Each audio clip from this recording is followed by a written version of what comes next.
Hello everyone, and welcome to another episode of Engineer's Corner. Today's episode is the second in a series on statics, and we're going to be talking all about moments. So what exactly is a moment? Well, you create a moment every time you flip a light switch or open your refrigerator door. A moment is simply applying a force on an object at a distance away from its hinging point. So take this cantilever beam for example. This beam is mounted to a flat surface, such as a wall, and attached with an adhesive or weld or something of that sort. But it's important to note that the beam does not penetrate the wall. The surface of the wall is uniform throughout, and the rod simply attaches to it.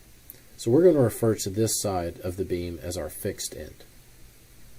Now the other side of the beam here doesn't have any surfaces pressed up against it. It doesn't have anything obstructing it from moving up or down like a support. So we're going to call this the free end. Now we take our beam here and we measure it from the fixed end to the free end, and we find that it is a distance L. Now at the very end on our free end, we're going to apply a force F. Now this force is going to push down on our beam and cause it to bend, thus creating our moment. Mathematically, we can describe a moment as a force applied over a distance, or distance times force.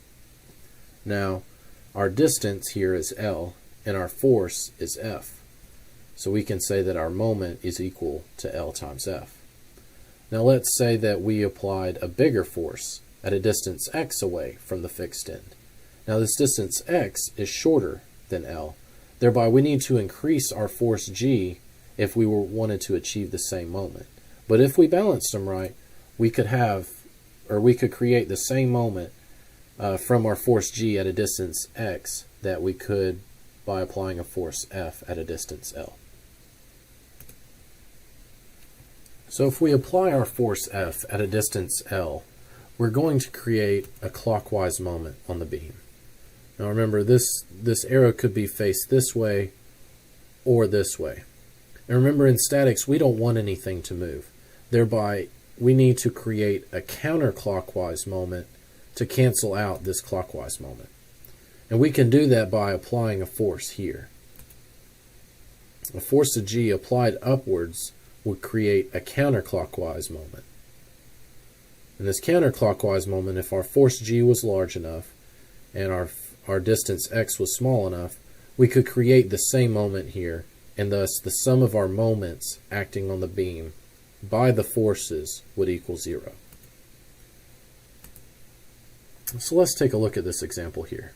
Let's say we want to apply a force at a distance of 24 inches away. This is going to be the entire length of the beam. And we're going to apply a force of 140 pounds. Now this 140 pounds is going to create a clockwise moment on this beam. So we're going to apply an upwards force here on the beam, which will create a counterclockwise moment.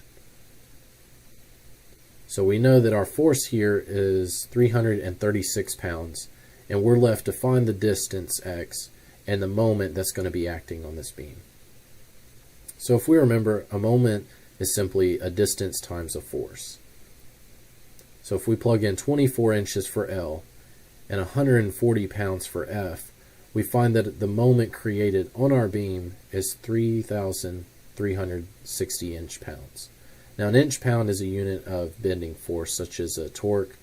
We need to create the same moment here, but in the counterclockwise direction. So we can say that our moment is equal to our distance x times our force G. If we substitute 336 pounds for G, and we say that our moments must be equal, then we can simply divide by our force, and we find that x is 10 inches.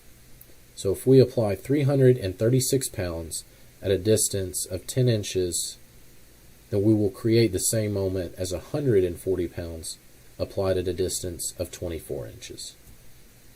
So let's look at a little more complicated example here. We have your common seesaw, and we're going to apply a downwards force of 100 pounds at 8 feet away. Next, we're going to apply 50 pounds upwards only 4 feet away to the left. We're going to apply another force of 200 pounds 3 feet away. And finally, we're going to apply our final force 5 feet away, but we need to figure out what this force is. So if we look here, we have 100 pounds. That's going to be creating our counterclockwise moment here, right? If we look at the center of our mass here, which is this hinging point on the beam, then this is going to push down and thus want to make the seesaw rotate like this.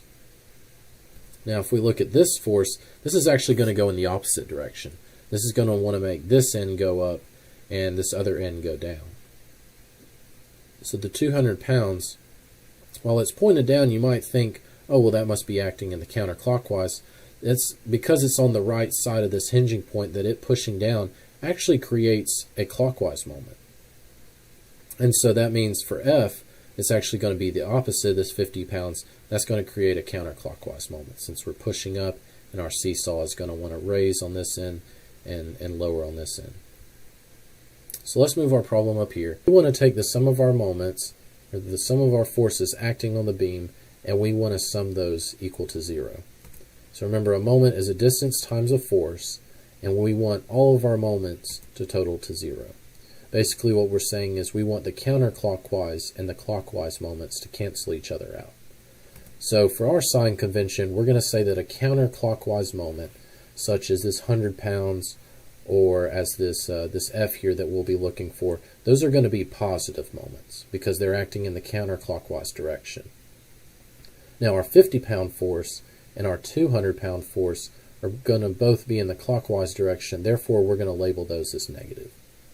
So our first moment here is at a distance of 8 feet times 100 pounds, and since it's clockwise, we're going to say that's a positive moment here. All right, so our next one is 50 pounds acting 4 feet away. And remember, that one's in the clockwise direction, so we're going to say that this value is negative. Moving on to our 200 pounds acting 3 feet away. Again, this is going to be acting in the clockwise direction. Therefore, we're going to say that this quantity is negative. And finally, we have 5 feet times our unknown force F. And that's in the counterclockwise direction, therefore that's a positive value. Remember, all these together have to equal 0. So we find that our first moment is 800 foot-pounds. Our second moment, created by the 50-pound force, is a negative 200 foot-pounds. Our 200-pound force is going to create a moment of negative 600 foot-pounds, and we still need to find this value of F here. Well, if we notice, we have 800 minus 200 minus 600. That actually gives us 0. So we find that our force here is 0. And what does this mean here? So basically we're saying that we don't need any other forces applied to this seesaw, that our seesaw is perfectly balanced. So we have 800 foot-pounds, negative 200 foot-pounds, and negative 600 foot-pounds. And we can say that our sum of moments is equal to 0, or our system of our seesaw and applied forces is in equilibrium. Thank you guys for watching, and stay tuned for the next episode concerning torque.